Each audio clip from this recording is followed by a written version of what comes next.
विधायक जी की कुत्सित मानसिकता है, वो भ्रष्टाचार के खुद किताब है। उनके ऊपर कई वाद अब भी चल रहे हैं न्यायालय में। वो जब खुद किताब है भ्रष्टाचार के, वो सिर्फ कब्जा करना चाहते हैं, कागज पर कब्जा करना चाहते हैं। ये लड़ाई मात्र श्रीमती डॉक्टर अल्केश्वरी पर 15 गंभीर आरोप लगे हुए हैं और उस आरोप की जांच भी हो चुकी है और जांच आख्या स्वीकृत भी हो चुकी है, शो काज नोटिस भी जारी हो चुकी है। तो ये लड़ाई मात्र अल्केश्वरी सिंह अपने बचाव में लड़ रही हैं और अल्केश्वरी सिंह के साथ मिलकर यह और आमोद कुमार उर्फ रिंकू कब्जा करना चाहते हैं। श्रीमान जी, वास्तविकता है कि 6 पैसे का घोटाला नहीं हुआ। नमस्कार साथियों, आप देख रहे हैं यस ट्रस्टेड न्यूज़। मैं हूं आशीष श्रीवास्तव। 42 डिग्री कॉलेज में अब जो दूसरा पक्ष है उसने भी अपनी बात रखने के लिए प्रेस कॉन्फ्रेंस की और उसमें जो संरक्षक हैं इस समय मौजूदा समय में, उन्होंने अपने ऊपर लगे जो 6 करोड़ के आरोप हैं उन सब का जवाब दिया है और साथ ही साथ जो पूर्व विधायक हैं और जो वहाँ की प्राचार्य हैं अल्केश्वरी सिंह, उनके बारे में भी गंभीर आरोप लगाए हैं। हम आपको इस वीडियो में पूरा बात सुनवाते हैं कि प्रेस कॉन्फ्रेंस में उन्होंने किस तरह से दावे किए कि ये जो आरोप लगे हैं उनके ऊपर वो झूठे हैं और किस तरह से बाहरी उनका आरोप है कि किस तरह से बाहरी लोग जो महाविद्यालय है उसको स्थिर करने का प्रयास कर रहे हैं। क्या कुछ उनका कहना है हम आपको वीडियो में सुनवाते हैं, आप हमारे साथ बने रहें। नियमावली में यह है कि 10 वर्ष के पश्चात उस पद पर कोई पदाधिकारी नहीं रह सकता। तो हमारी एक कारण वो था। दूसरा कारण ये था कि परिवर्तन सदैव नई ऊर्जा उत्पन्न करता है, लेकिन मेन कारण वही परिनियमावली थी जिसकी वजह से परिनियमावली थी। तो अशोक चाचा जो है 24 साल तक कैसे रहे? अशोक थे। विरोध बता रहे हैं आपको बता रहे हैं। वास्तविकता यह है कि जब तक ले कोई बात छेड़ा न जाए, जब तक ले उद्धृत न किया जाए, आप बने रहिए। कोई छेड़ेगा तभी ये। हाँ, तो हम चूँकि एसोसिएट प्रोफेसर रहे हैं, डीन ऑफ फैकल्टी रहे हैं और शिक्षक रहे हैं, शिक्षक नेता रहे हैं, इसलिए हमको हमारे दिमाग में आया कि अनधिकृत प्रयास न किया जाए, क्योंकि सही प्रयास होने के बावजूद भी ये लोग इतना आरोप लगा रहे हैं, इस तरह की दुर्भावना रख रहे हैं, तो एक इनको बिंदु मिल जाता। इसलिए मैडम बन जाएंगे तो लोग नहीं लगाएंगे।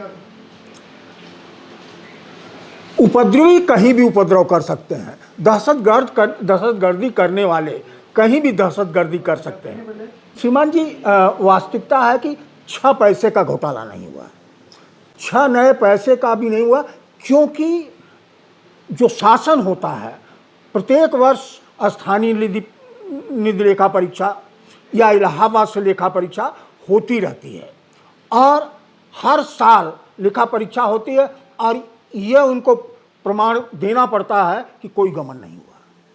श्रीमती डॉक्टर अल्केश्वरी सिंह जो कार्यवाहक प्राचार्य हैं, विगत 26 वर्षों तक 14 के पहले मैनेजमेंट प्रबंध समिति नहीं थी, तो एकदम मनमानी, ये भी उसी में थी, मनमानी हो गई थी और कभी 2 बजे आना, कभी 3 बजे।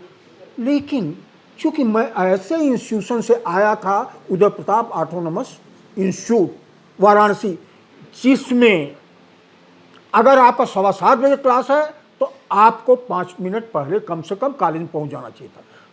ऐसा है सर कि विधायक जी न पार्टी हैं न कुछ है, कैसे उनको नोटिस मिल गई, कैसे वायरल हुई नोटिस? वो अल्केश्वरी सिंह को मिली, वो वायरल करवाई हैं। और इसलिए, और मैं बार बार कह रहा हूं कि जिस दिन हमको नोटिस मिलेगी, निश्चित समय में मैं जवाब देके सब चीज़ सामने रख दूंगा। यह विधायक जी की कुत्सित मानसिकता है, वो भ्रष्टाचार के खुद किताब है। उनके ऊपर कई वाद अब भी चल रहे हैं न्यायालय में। वो जब खुद किताब है भ्रष्टाचार के, वो सिर्फ कब्जा करना चाहते हैं, कागज पर कब्जा करना चाहते हैं और अल्केश्वरी सिंह के साथ मिलकर यह और आमोद कुमार उर्फ रिंकू कब्जा करना चाहते हैं, इनकी यही प्रवृत्ति है, तो उसको तो रोका नहीं जा सकता। वो गलत कर रहे हैं, असत्य कर रहे हैं। ये तो विधायक था, और आपको बता दें, अभी हम बताएंगे फिर, कि ये विधायक रहा, उस लोकेलिटी का रहा, एक नया पैसा कॉलेज को कभी नहीं दिया है और एक पैसे की सेवा नहीं किया है कॉलेज का। इसके तो ऐसी स्थिति में इसको कोई आरोप लगाने का हक नहीं है। ये लड़ाई मात्र श्रीमती डॉक्टर अलकेश्वरी पर 15 गंभीर आरोप लगे हुए हैं और उस आरोप की जांच भी हो चुकी है और जांच आख्या स्वीकृत भी हो चुकी है, शो काज नोटिस भी जारी हो चुकी है। तो ये लड़ाई मात्र अलकेश्वरी सिंह अपने बचाव में लड़ रही हैं, दबाव बनाना चाहती हैं जिससे कि उनके खिलाफ विभागीय कार्रवाई न संपन्न हो सके। ये लड़ाई इसकी है। मैं ये भी स्पष्ट कर देना चाहता हूं कि जो डॉक्टर अलकेश्वरी सिंह ये आरोप लगाई हैं कि महाविद्यालय में प्रबंधक और पूर्व प्राचार्यों द्वारा वित्तीय अनियमितता की गई है, उसका मैं स्पष्ट रूप से खंडन करता हूं। कोई वित्तीय अनियमितता या कोई गबन नहीं हुआ है, बहुत दिन नहीं है, सब साफ हो जाएगा।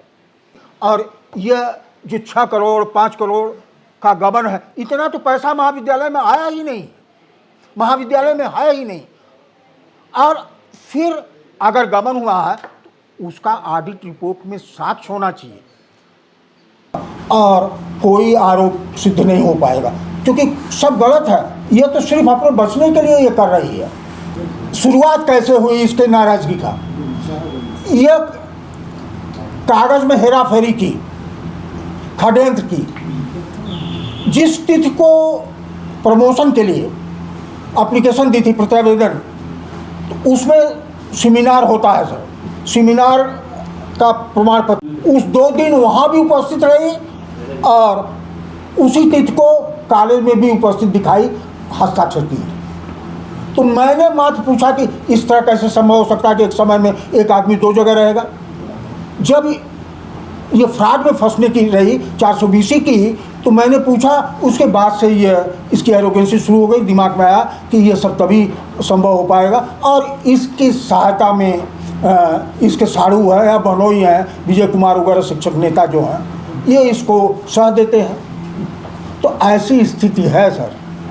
ऐसी स्थिति क्यों शुरू की? क्योंकि ये कागज़ के हेरा फेरी में माहिर है और कोई इंसान ऐसा नहीं है, एरोप्लेन भी होगा, प्राइवेट भी होगा, तब भी 800 किलोमीटर पर उपस्थित रहेगा और फिर कॉलेज में उपस्थित रहेगा। तो ये तो फ्रॉड करने में माहिर है। इसी तरह इसके ऊपर और बहुत आरोप है, जैसे प्रबंध समिति और शिक्षकों के खिलाफ विद्यार्थियों को कर्मचारियों आज को भड़काना, कर्मचारियों से पैसा मांगना, उनके न देने पर उनसे नाराज हो जाना, उसी तरह टाइम टेबल में हेराफेरी करके परेशान करना, जो प्रबंध समिति का आदेश रहता था उसको न मानना, उसके विपरीत कर्मचारियों को कार्य आवंटन कर देना, कार्य न करने देना और अपने प्रयोगशाला सहायक के द्वारा सारा कार्य करवा के अपनी वित्तीय अनियमितता करना, ये सब इसका कारण है।